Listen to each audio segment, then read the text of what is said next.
دوسری بات، رسول اللہ فرماتے ہیں کہ جناب یحییٰ نے انہیں تعلیم دی، وَأَنَّ اللَّهَ تَعَالَى أَمَرَكُمْ بِالصَّلَاةِ، اللہ نے تمہیں نماز کا حکم دیا ہے، ہمیں بھی اللہ نے نماز کا حکم دیا ہے۔ فَإِذَا صَلَّيْتُمْ فَلَا تَلْتَفِتُوا، اس لیے اے لوگو جب تم نماز پڑھو تو اپنی توجہ کو اللہ کی طرف کیے رکھو، ادھر ادھر دائیں بائیں دیکھنا نہ شروع کر دو، اپنی توجہ کے ادھر ادھر بھٹکانا مت شروع کر دو۔ کیوں؟ فَإِنَّ اللَّهَ يَنصِبُ وَجْهَهُ لِوَجْهِ عَبْدِهِ فِي صَلَاتِهِ مَا لَمْ يَلْتَفِتْ، کیونکہ اللہ تعالیٰ بھی اپنا چہرہ اس نمازی کی طرف پھیر دیتا ہے جب تک وہ اپنی توجہ اپنے اللہ کی طرف کر کے نماز پڑھتا رہتا ہے۔ یعنی میں اگر نماز پڑھ رہا ہوں اور میری توجہ میرے اللہ کی طرف ہے تو اللہ تعالیٰ نے اپنا چہرہ میری طرف پھیر کر وہ مجھے دیکھ رہا ہے، باقاعدہ براہ راست دیکھ رہا ہے،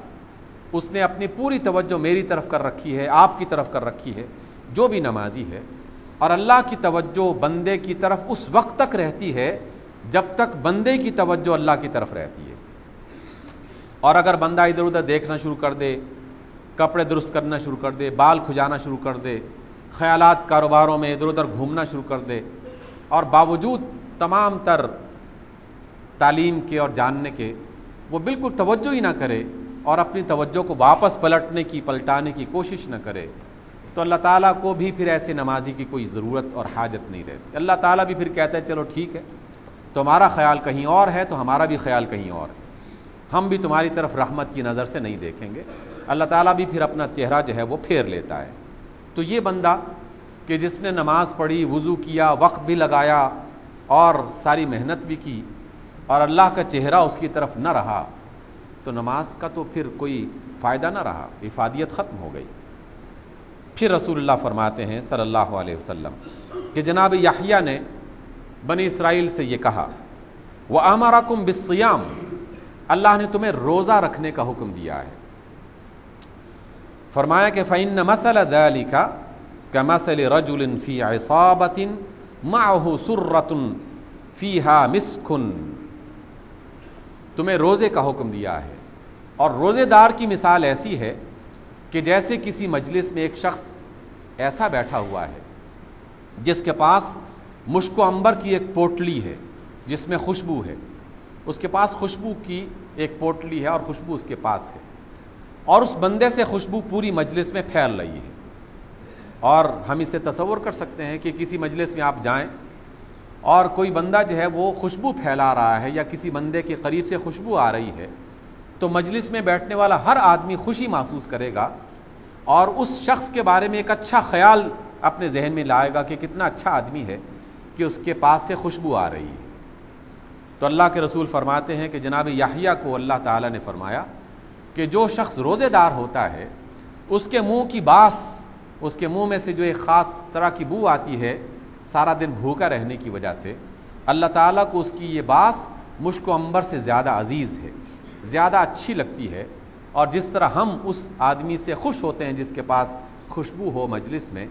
اسی طرح اللہ تعالیٰ بھی اپنے بندوں میں سے روزے دار سے بہت محبت کرتا ہے، اس کو بہت اچھا لگتا ہے۔ پھر فرمایا وَأَمَرَكُمْ بِالصَّدَقَةِ، اللہ نے تمہیں صدقے کا حکم دیا ہے۔ اللہ نے ہمیں بھی صدقے کا حکم دیا ہے، نماز کا بھی، روزے کا بھی، اور صدقے کا ہمیں بھی حکم دیا ہے، بالکل وہی حکم جو بنی اسرائیل کو دیا گیا تھا۔ فَإِنَّ مَثَلَ ذَلِكَ كَمَثَلِ رَجُلٍ أَسَرَهُ الْعَدُوُّ فَأَوْسَقُوا يَدَيْهِ إِلَى عُنُقِهِ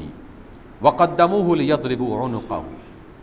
صدقہ دینے والے بندے کی مثال ایسی ہے کہ جیسے کسی شخص کو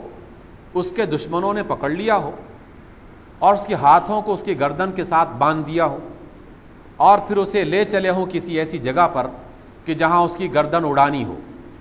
یہ بندہ اپنی موت کو اپنے سامنے دیکھ کر کہ اب تو بس گردن اڑنے والی ہے، ہاتھ پاؤں باندھے جا چکے ہیں، دشمن کے قابو میں آ گیا ہوں، اب کوئی بچانے والا نہیں ہے، لیکن پھر وہ اپنے دشمنوں سے کہتا ہے کہ بھائی میرے پاس دولت ہے، پیسہ ہے، مجھ سے یہ میرا پیسہ دولت لے لو اور میری جان بچا دو، اور وہ دشمن اس کی بات مان کر اس سے پیسے لے کر اسے چھوڑ دیتے ہیں۔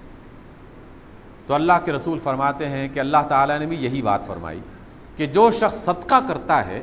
تو صدقہ کرنے والا ایسا ہی ہے کہ جیسے کسی شخص نے اپنے آپ کو دشمن کی قید سے، دشمن کی گرفت سے، دشمن کی پکڑ سے بچا لیا۔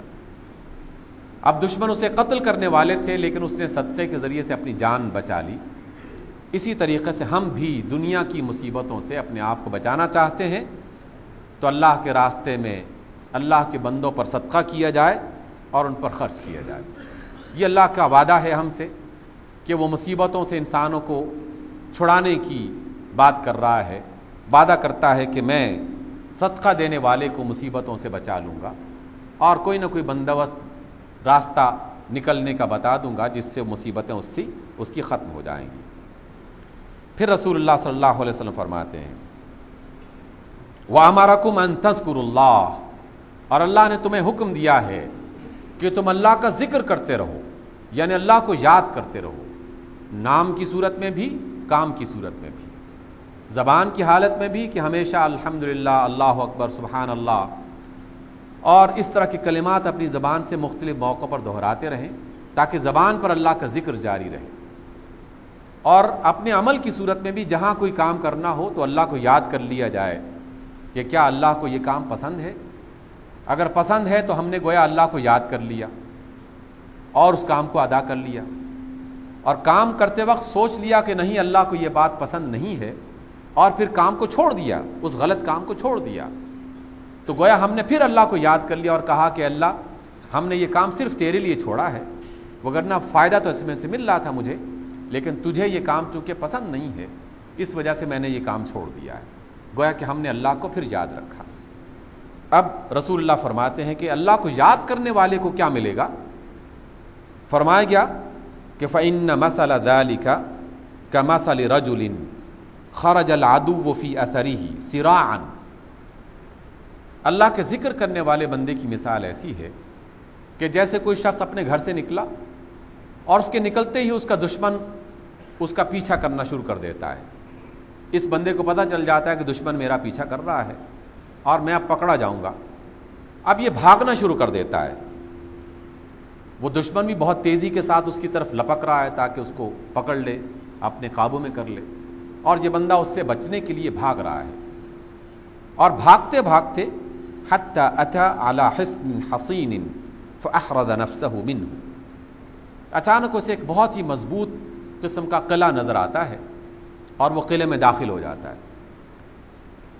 اور دشمن سے اپنے آپ کو بچا لیتا ہے، کیونکہ اب دشمن قلعے کے اندر داخل نہیں ہو سکتا۔ قلعے کے اندر داخل ہوا اور اپنے اس پناہ گاہ میں پہنچ گیا۔ تو اللہ کے رسول فرماتے ہیں کہ وَكَذَلِكَ الْعَبْدُ لَا يُحْرَضُ نَفْسَهُ مِنَ الشَّيْطَانِ إِلَّا بِذِكْرِ اللَّهِ تَعَالَى، اسی طرح بندے کی مثال ہے کہ بندہ شیطان کے چنگل سے اللہ کے ذکر کے بغیر بچ نہیں سکتا۔ جو شخص اللہ کا ذکر نہیں کرتا، اللہ کی تسبیح نہیں کرتا،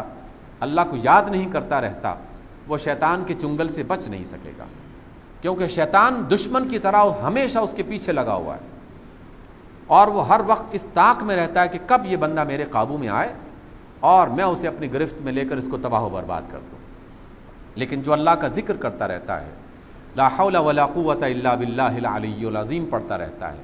اعوذ باللہ من الشیطان الرجیم پڑھتا رہتا ہے، سبحان اللہ وبحمدہ سبحان اللہ العظیم پڑھتا رہتا ہے، اللہ تعالیٰ سے پناہ، اللہ تعالیٰ کی پناہ مانگتا رہتا ہے شیطان سے، تو اللہ تعالیٰ پھر اسے شیطان سے محفوظ رکھنے کا اہتمام کرتا رہتا ہے۔ لیکن یہ شیطان دشمن ایسا ہے کہ اس سے زیادہ تیز، اس سے زیادہ چالاک، اس سے زیادہ بیدار اور اس سے زیادہ مکر اور فریب کرنے والا، دھوکہ دینے والا دشمن دنیا میں آج تک نہیں آ سکا۔ اس لیے بڑے بڑے طریقوں سے یہ اپنے جال میں لوگوں کو پھنسانے کی کوشش کرتا رہتا ہے، اور کوئی لمحہ ایسا نہیں جاتا کہ جس سے یہ شیطان غافل ہو۔ ہم تو اپنے اللہ سے غافل ہو جاتے ہیں، لیکن شیطان ہم سے غافل نہیں ہوتا، اس لیے کہ وہ ہمیشہ اس بات کی کوشش میں لگا رہتا ہے کہ ہم اللہ کے قریب نہ جانے پائیں اور کسی نہ کسی طریقے سے کوئی ایسا کام کر بیٹھیں جس سے اللہ ناراض ہو جائے، اور شیطان اسی بات سے خوش ہوتا ہے کہ اللہ تعالیٰ سے یہ بندہ دور ہو گیا، چلو میرا کام بن گیا۔ اب وہ کسی بھی حالت میں بندے کو اللہ تعالیٰ کے قریب نہیں جانے دینا چاہتا، اور یہ اس کا وعدہ ہے اللہ تعالیٰ سے۔